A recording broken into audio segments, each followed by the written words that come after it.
بسم اللہ الرحمن الرحیم۔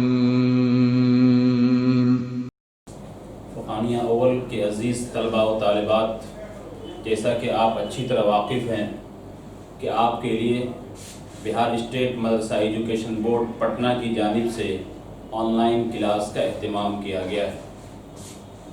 یقیناً اس لاک ڈاؤن کی صورت میں اور اس پوزیشن میں آپ کے سلسلے تعلیم و تعلم کو جاری رکھنے کے لیے مدرسہ بورڈ نے جو پہل کی ہے وہ قابل ستائش ہے۔ عزیز طلبہ، میں آپ کو تقریباً ایک آدھ مہینے کے قریب سے فقہ پڑھا رہا ہوں اور فقہ کے اندر کتاب البیوع سے حضوری پڑھا رہا ہوں۔ آج ہم لوگ پہنچے ہیں کتاب احیاء الممات پر۔ اس کا کیا مطلب ہے؟ کتاب احیاء الممات، مواد کا مطلب جانتے ہی ہیں، مری ہوئی چیز۔ یہاں مراد ہے کوئی بنجر زمین ہے جو بالکل مر چکی ہے، جو کاشتکار کے لائق نہیں ہے، کھیتی کے قابل نہیں ہے، تو اس کے سلسلے میں شرعی نقطہ نظر سے کیا حکم ہے؟ کوئی بنجر زمین ہے، کوئی آدمی اس بنجر زمین کو قابل کاشتکار بنا لے تو کیا اس کے لیے ہوگا یا نہیں ہوگا؟ شریعت اس کے بارے میں بیان کرے گی۔ سب سے پہلے عزیز طلبہ، میں نے اس کی تعریف دی ہے، لغوی اور اصطلاحی تعریف۔ لغوی تعریف کیا ہے آپ دیکھ لیں، میں نے لکھ دیا آپ کے بورڈ پر۔ لغوی تعریف ہوگا زندہ کرنا، احیاء کے معنی زندہ کرنا، اور اصطلاحی تعریف یعنی شرعی اور اصطلاحی تعریف یہ ہوگی کہ جو زمین کھیتی کے قابل نہ ہو اسے کھیتی کے قابل بنانا۔ تو خلاصہ کلام یہ نکلا کہ جو زمین کھیتی کے قابل نہ ہو اس کو کھیتی کے قابل بنا دینے کا نام احیاء المواد ہے۔ اتنی بات سمجھ میں آ گئی کہ ناقابل کھیتی یعنی جو زمین کھیتی کے قابل نہ ہو اس کو کھیتی کے قابل بنا دینے کا نام احیاء المواد ہے۔ اس کے بعد حضرت عمر رضی اللہ عنہ کا قول بھی ہے۔ کیا قول ہے؟ کہ آپ صلی اللہ علیہ وسلم نے فرمایا، عمر رضی اللہ نے فرمایا، من احیا ارضا میتتا فہی لہ، کہ جو آدمی کسی بنجر زمین کو، کسی مری ہوئے زمین کو زندہ کر دے تو وہ اسی کے لیے۔ اس کے بعد صاحب کتاب نے اپنے الفاظ میں اس کی تعریف کی ہے، اس کو آپ سمجھنے کی کوشش کریں۔ کہا ہے کہ المواد ما لا ينتفع به من الارض لانقطاع الماء عنه او لغلبة الماء عليه او ما اشبه ذلك مما يمنع الزراعة۔ کہہ رہے ہیں کہ مواد وہ زمین ہے جس سے فائدہ نہ اٹھایا جا سکے، جس سے فائدہ نہ اٹھایا جا سکے، اس سے پانی کے بند ہونے یا اس پر پانی کے زیادہ آنے کی وجہ سے، یا تو یہ کہ وہاں تک پانی ہی پہنچتا ہے، ہے کہ وہ سیلابی زمین ہے، عام طور پر سیلاب میں وہ زمین گھرا رہتا ہے، ہمیشہ پانی لگا رہتا ہے، نا پانی کے بند ہونے یا اس پر پانی کے زیادہ آنے یا اسی جیسے کسی اور سبب سے جو کاشتکاری کو روکتا ہو۔ صاحب کتاب نے اس عبارت کے اندر دراصل عرض مواد کی تعریف بیان کی کہ مواد اس زمین کو کہتے ہیں جس سے فائدہ نہ اٹھایا جا سکے، یا تو اس وجہ سے کہ وہاں پانی جانے کی کوئی سبیلی نہ ہو، کوئی راستہ ہی نہیں ہو کہ وہاں تک پانی جا سکے۔ عزیز طلبہ جانتے ہیں اس کھیت تک پانی کی رسائی نہ ہو، ظاہر سی بات ہے وہ کاشتکاری کے لائق نہیں ہوگا، وہاں بھی کھیتی نہیں ہو سکتی۔ یہ کہ اس پر بار بار سیلاب آتا ہے، یعنی سیلابی علاقہ ہے اور ہمیشہ سمجھیے کہ سال کے اکثر حصے اس میں کیا ہے، سیلاب کا پانی رہتا، پانی لگا رہتا۔ ظاہر سی بات اس کھیت کے اندر اگر مستقل پانی لگا رہا ہو وہاں بھی کیا ہے، کاشتکاری نہیں ہو سکتی۔ یا اور کوئی وجہ ہو کہ وہ زمین بسا اوقات بعض علاقے میں کیا ہوتا ہے، جل جاتا ہے، بعض علاقے میں جو اندر ہی کچھ اس طرح کی بات ہوتی ہے، جو بعض علاقہ جو کوئلہ والا علاقہ ہوتا ہے جہاں سے وہ نکلتا ہے کوئلہ وغیرہ، تو اس علاقے میں زمین بالکل اندر سے کھوکھلی ہو جائے، بالکل جل جاتی ہے، تو وہاں بھی وہ زمین وہ پیداوار کے لائق نہیں رہتی ہے۔ اتنی بات تو ہو گئی۔ اس کے بعد کہہ رہے ہیں اس طرح فما كان منها عاديا لا مالك له او كان مملوكا في الاسلام لا يعرف له مالك بعينه وهو بعيد من القرية بحيث اذا وقف انسان في اقصى العامر فساع لم يسمع الصوت فيه وهو موات۔ کیا مطلب ہے کہ لہذا جو زمین پرانے زمانے سے ویران ہو، یعنی ایک زمانے سے ایک زمین ویران ہے، وہ کوئی اس میں کاشتکاری وغیرہ نہیں کرتا، ایسے ہی بنجر زمین پڑی ہوئی ہے، یا زمانہ اسلام میں مملوک تھی، او کان مملوکن فی الاسلام، یہ زمانہ مملوک یعنی کسی کے کوئی اس کا مالک تھا زمانہ مملوک کے اسلام میں، لیکن اس کا کوئی خاص مالک نہ ہو اور وہ زمین آبادی سے اتنی دور ہو، وہو بعید من القریۃ، اور وہ آبادی سے اتنی دور ہو کہ اگر کوئی انسان آبادی کے آخری کنارے پر کھڑا ہو کر، کوئی آدمی آبادی کے آخری کنارے پر کھڑا ہو کر آواز لگائے تو اس زمین میں آواز نہ سنائی دے تو مموات ہے۔ کیا مطلب کہنا یہ چاہ رہے ہیں کہ کوئی ایسی زمین ہے جو بالکل آبادی سے دور ہے، اگر آبادی کے اندر ہے تو اس زمین کو آپ کیا ہے، اس کو آباد کر کے اپنے لیے کاشتکاری کے لیے آپ اس کو نہیں کر سکتے ہیں۔ کیوں؟ اس وجہ سے کہ جو آبادی قریب ہوگا اس سے آبادی کے لوگ فائدہ اٹھائیں گے، کہ جو آبادی میں جو جانور وغیرہ ہوں گے ان کے گھاس وغیرہ کے لیے وہ اس کا نظم کیا جائے گا۔ لیکن کیا اتنی دور ہے کہ اگر آپ آبادی سے آواز لگائیں تو زمین تک اگر آواز نہ پہنچے تو آپ یہ سمجھیے کہ وہ زمین کو آپ اپنے لیے یعنی اس کو کاشتکاری کے قابل آپ بنا سکتے ہیں، اس کا آپ کو اختیار ہے۔ اس کے بعد صاحب کتاب کر رہے ہیں کہ بسا اوقات آدمی کسی زمین کو قابل کاشتکار بناتا ہے، کھیتی کا قابل بناتا ہے حاکم کی اجازت سے یا حاکم کی اجازت کے بغیر۔ اس مسئلے کو بیان کر رہے ہیں کہ دیکھیے من احیا باذن الامام ملکہ، جس نے آباد کیا اس کو حاکم کی اجازت سے تو اس کا مالک ہو جائے گا، وَإِنْ أَحْيَاهُ بِغَيْرِ إِذْنِهِ، اگر اس کو زندہ کیا بغیر حاکم کی اجازت کے، لَا يَمْلِكُهُ عِنْدَ أَبِي حَنِيفَةَ، امام ابو حنیفہ رحمۃ اللہ علیہ کے نزدیک مالک نہیں ہوگا، وقال رحمهم اللہ تعالی يَمْلِكُهُ، اور امام عالم صاحبین کہتے ہیں اس کا مالک ہو جائے گا۔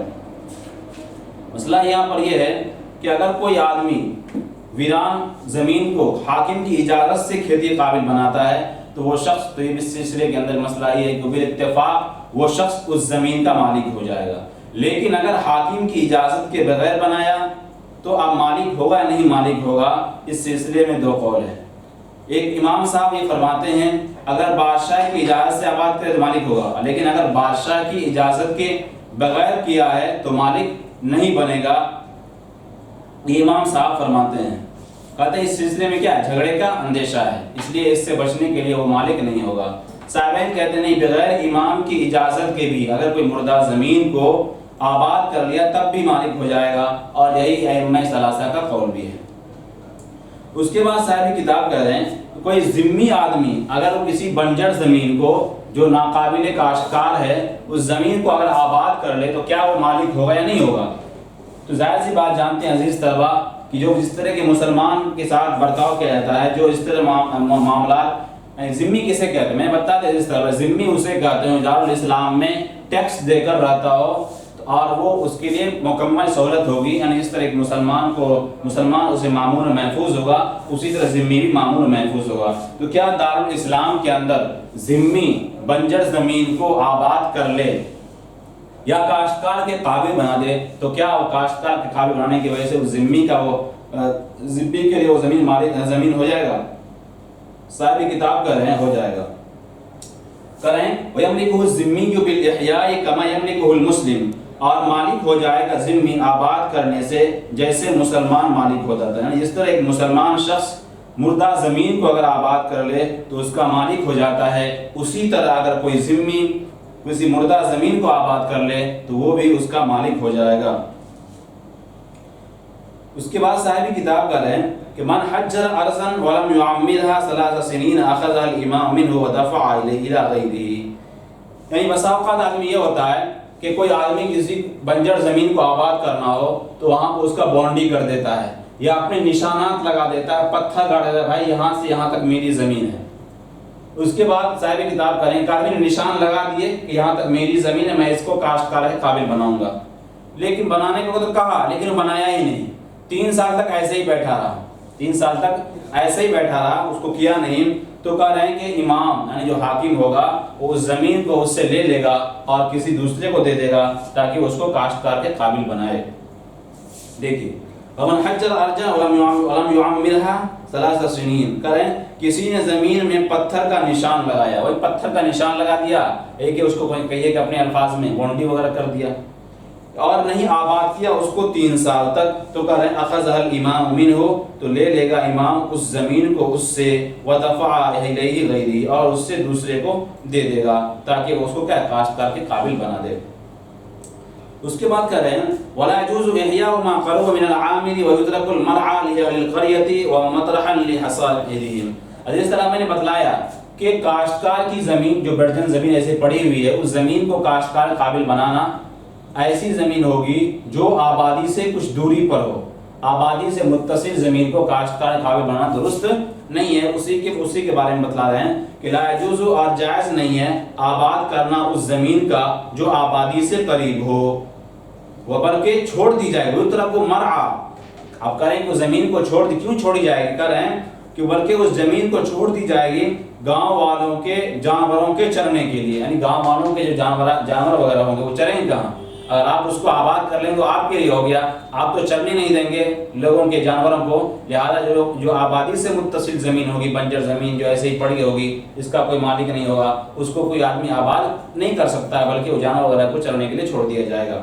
اسی طرح کا رہن اور ان کی کٹی ہوئی کھیتی کے ڈالنے کے لیے, یعنی کھٹی ہوئی کھیتی والے جو گاؤں کے لوگ جو کھیتی وغیرہ کرتے ہیں اس کا یہ کہ سمجھیے کہ وہ لوگ اپنے دانے وغیرہ کو یا کھیتی کٹی ہوئی کھیتی کو کہاں رکھیں گے تو وہ جگہ اس کے لیے ہوگی. یا اسی طرح کھیتی کو سکھانے, یعنی چاول ہے یا دال جو کچھ بھی ہے اس کو سکھانے اکھانے کے لیے وہ جگہ کو چھوڑ دی جائے گی, یعنی اس کو آباد نہیں کیا جائے گا. اسی کو صاحب کتاب نے بنایا کہ جو آبادی سے قریب زمین ہو اس کو قابل کاشتکار بنانا درست نہیں ہے بلکہ اس زمین کو آبادی والوں کے لیے چھوڑ دی جائے گی, وہ جانور وغیرہ کو اس میں چرائے اور اس سے چارہ وغیرہ حاصل کرے.